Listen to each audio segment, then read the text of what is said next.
According to the 2005 National Electrical Code, specifically Section 404.3b, the requirement for a switch or circuit breaker is determined by the load on the circuit, not necessarily the presence of a doorway.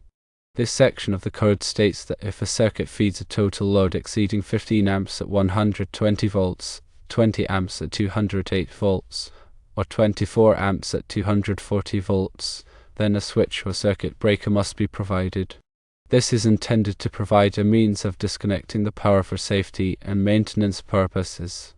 Therefore, the answer to the question of whether a switch is required at every doorway in dwelling units is no, it is not an absolute requirement. The determining factor is the electrical load on the circuit. If the circuit serves a load that exceeds the specified amperage thresholds at the given voltages, then a switch or circuit breaker is required, regardless of the number of doorways. It is important to consider practical applications and local building codes, which may have additional requirements or recommendations. While the National Electrical Code sets a minimum standard for safety, local jurisdictions may have more stringent regulations.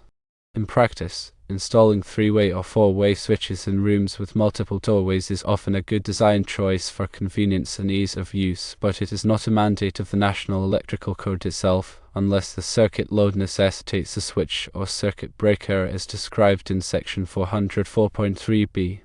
Furthermore, it's important to clarify the difference between a switch and a circuit breaker. A switch is a device used to open or close an electrical circuit, allowing or preventing current flow. A circuit breaker is an overcurrent protection device that automatically interrupts the circuit if the current exceeds a predetermined level, protecting the wiring and equipment from damage. In the context of Section 404.3b, either a switch or a circuit breaker can fulfill the requirement, depending on the specific application and the desired level of protection. To further clarify the application of 404.3b, consider the typical loads found in residential circuits. Lighting circuits, small appliance circuits, and general-purpose receptacle circuits are common examples. If a single circuit feeds a large number of lights, outlets, or appliances, and the total current draw exceeds the specified thresholds, then a switch or circuit breaker is required to disconnect the power. For example, if a 120-volt circuit feeds a lighting load of 16 amps, a switch or a circuit breaker would be required to comply with 404.3b. Similarly, if a 240-volt circuit feeds an appliance load of 25 amps, a switch or circuit breaker would also be required. It's also worth noting that the National Electrical Code is updated periodically, typically every 3 years. Therefore, it's essential to refer to the latest edition of the code to ensure compliance with the most current regulations. The specific wording and requirements of Section 404.3b may have been revised or updated in subsequent editions of the code, so it's crucial to consult the most recent version. In addition to the load requirements of 404.3b, other sections of the National Electrical Code may also influence the placement and type of switches in dwelling units. For example, Section 210.70 addresses the requirements for lighting outlets controlled by switches in habitable rooms, hallways, stairways, and outdoor entrances. While the section does not explicitly mandate switches at every doorway, it does require that lighting outlets be controlled by wall switch in certain locations. It is also important to consider energy conservation requirements when designing electrical systems in dwellings.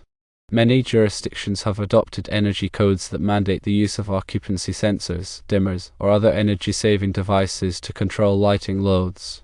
These requirements may influence the placement and type of switches used in dwelling units, even if they are not directly related to the doorway requirements. From a practical standpoint, it is generally recommended to install 3-way or 4-way switches in rooms with multiple doorways, even if it is not strictly required by the National Electrical Code. This provides greater convenience and flexibility for occupants, allowing them to control the lighting from multiple locations. The additional cost of installing these switches is typically minimal compared to the overall cost of the electrical system, and the benefits in terms of convenience and usability are often significant. Furthermore, it is important to ensure that all electrical work is performed by qualified and licensed electricians. Electrical work can be dangerous if not performed correctly, and it is essential to follow all applicable codes and regulations to ensure the safety of occupants and property. Licensed electricians have the training and experience necessary to safely and effectively install electrical systems in dwellings, and they can also provide valuable advice and the best design choices for specific applications.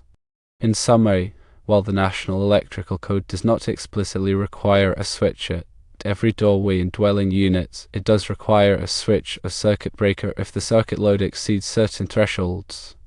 Other sections of the code and local regulations may also influence the placement and type of switches used in dwellings, and it is generally recommended to install 3-way or 4-way switches in rooms with multiple doorways for convenience and usability.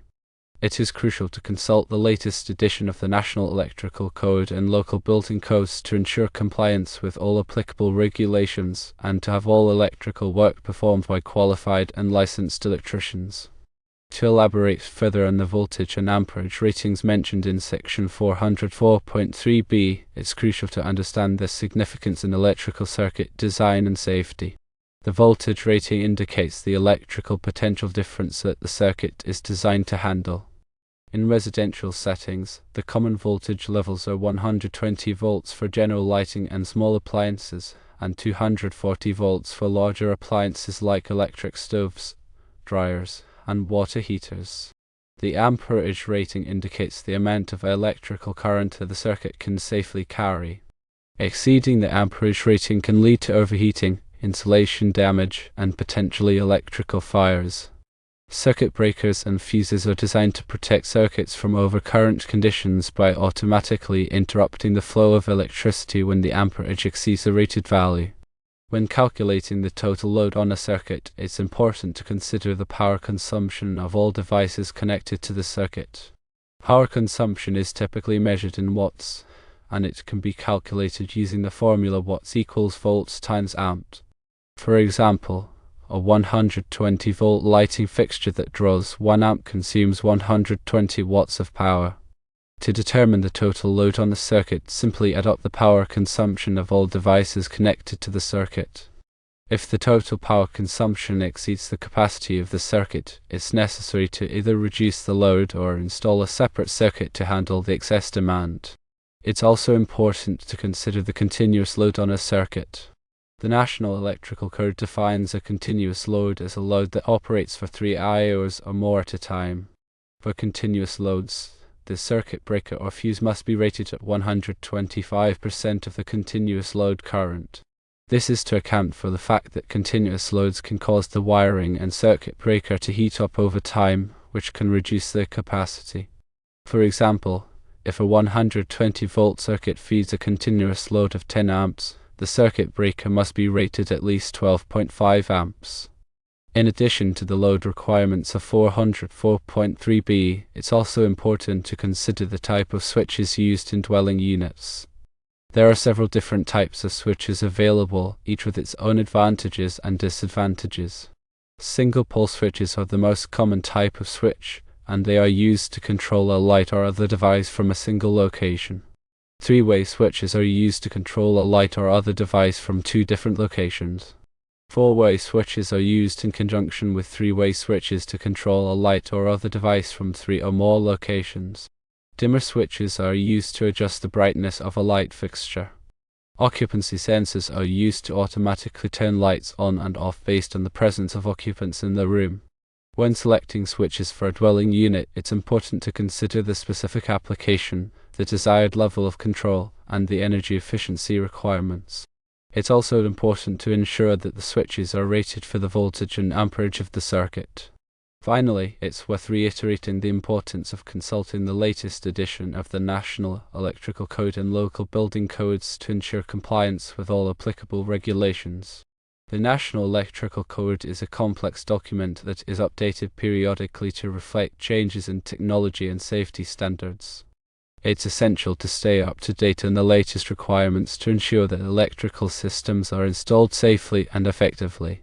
Furthermore, local building codes may have additional requirements that are not covered in the National Electrical Code. It's important to consult with local building officials to determine the specific requirements for your area. By following these guidelines, you can ensure that electrical systems in dwelling units are safe, efficient, and compliant with all applicable regulations.